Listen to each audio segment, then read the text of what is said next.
The cookies are gonna taste fine. I don't have too much of this stuff in there. Do you put vanilla in? Yeah, I'll get to that point. Okay. I'll See, make I know what sure, I'm doing. make sure. What do you think, Myra? Do you like chocolate chip cookies? My favorite. Are they? Yeah, absolutely. With Yeah. walnuts? Yeah, me too. Yeah. Walnuts. Oh. No. No, sorry. Okay, so, here's something that someone told me. If you are feeling gratitude, you can't feel fear. You can't hold those two opposing thoughts, projections at the same time. So I keep trying to do that. Whenever I'm starting to get whoa or fearful about something, I start saying, "Thank you so much for my healthy, wonderful, happy, drive me crazy kids." Oh, I thought you were gonna say business partner. I would just skip to drive me crazy. But grateful for me. I'm grateful for So you. Yes. that's a great tip. What other tips do you share with women in your practice when you see them coming in and they're just over the top? Well, I love the gratitude thing. I love that you brought that up because I think it's one of the easiest things for people to access is to be able to look around and know what you're thankful for. I think the biggest thing that I spend time doing working with my clients is teaching them how to get present. And I do that with breathing exercises. I do that with meditations and visualizations, and not just getting present in your mind, but getting present in your body. And yeah. that is critical because when you practice gratitude, I expect that you also feel it in your body, that there's some kind of like expansion or opening up or ease that happens when you start noticing like, thank God for my husband, thank God for my business partner, thankfulness. I think it just changes your bodily experience. It does. Well, it makes you, when you smile, you feel better, and it makes your shoulders drop. And we talk about being caught on the inhale, when you're driving and you forget to breathe because you're caught in the inhale and your shoulders are tense and you've got your arms gripped on the steering wheel.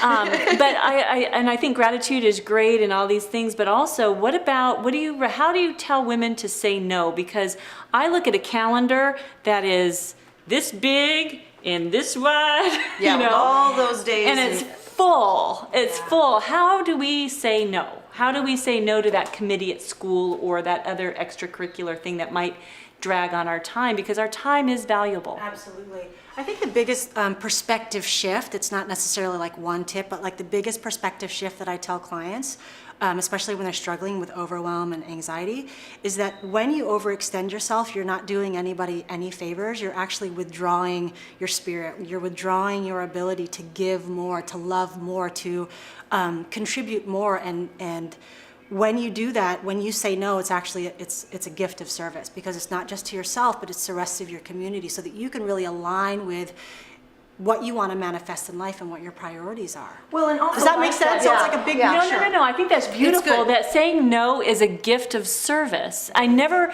really thought of it that way. We've talked about this, but it's true. It truly is a gift of service to all the other people that you've actually said yes to. Exactly. Well, and here's a visualization for me when you were saying that. When we are overextended, we're constantly putting energy out. So we're so out of balance, we're not bringing anything back in. So how can people feel close to us if we're always, I gotta go, I gotta do this, I have to do that. Present, we're not present. Exactly. And You're somewhere else. You're at the next event. You're at the next task. Yes. You're at the next thing because it's perfect. It's true. well, and also what I do, I know it sounds kind of silly, but I have a therapist that I would see and she would say, okay, I want you to just sit down and feel your body in the chair. Exactly. Feel your feet on the floor.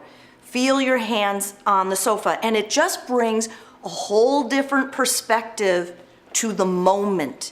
And then I realize, she'll say, just come into the room.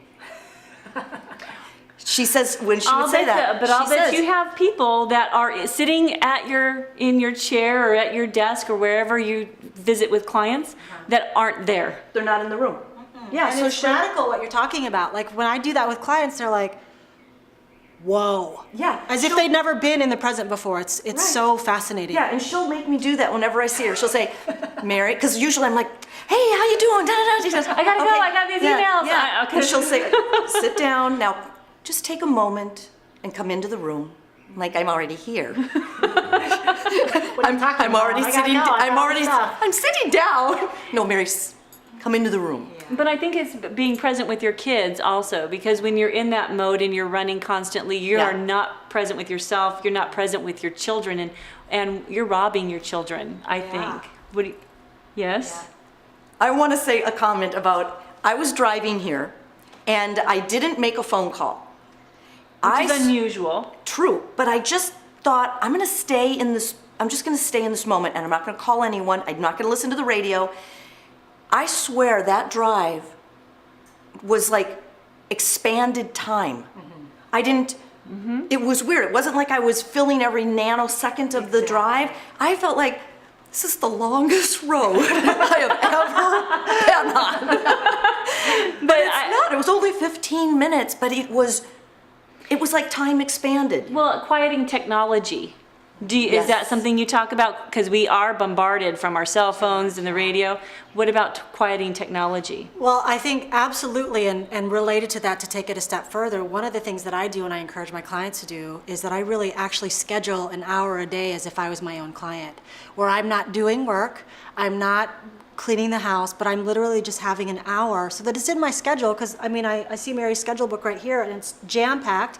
So one of these little things should be Mary time, where you're reading your book, you're breathing. A whole hour? Yes. A whole hour. An entire hour. Yeah. And that is a luxury. I would think it would be a luxury for a whole hour for me.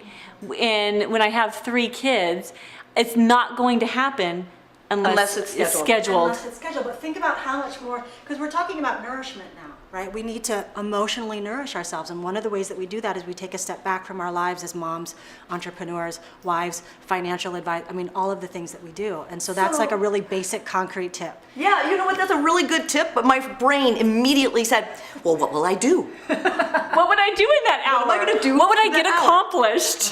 What could I get accomplished in that hour for me? So give me an example of Well, what would be that yeah. hour, real fast, just maybe one example of what But you come would do back in an with hour. some more too, Yeah. yeah. I sleep, or I will dance. Did you say sleep? I'll do art. Really? I'll catch up with a friend. I'll call her up and just check in. Like, Wow. not talk about business. Sleep. Really easy, basic things. Sleep, Wow. dance, art, something truly in for with yourself. I'm feeling Check in with better. a friend. It sounds beautiful. Yay! Woohoo! Yeah, big. Myra, stay with us because we're Can you making say- cookies, and they're Okay. your favorite, so you They're have my to. favorite, so I have to stay for a So few. you have to. Okay, so I'm gonna here. Mary, Terrific. stir Oh, that she's together. I need slave to put some driver. Salt. In This is there. my hour, Heather, to do what I want to do. Yes, and now you're gonna make me cookies in your hour.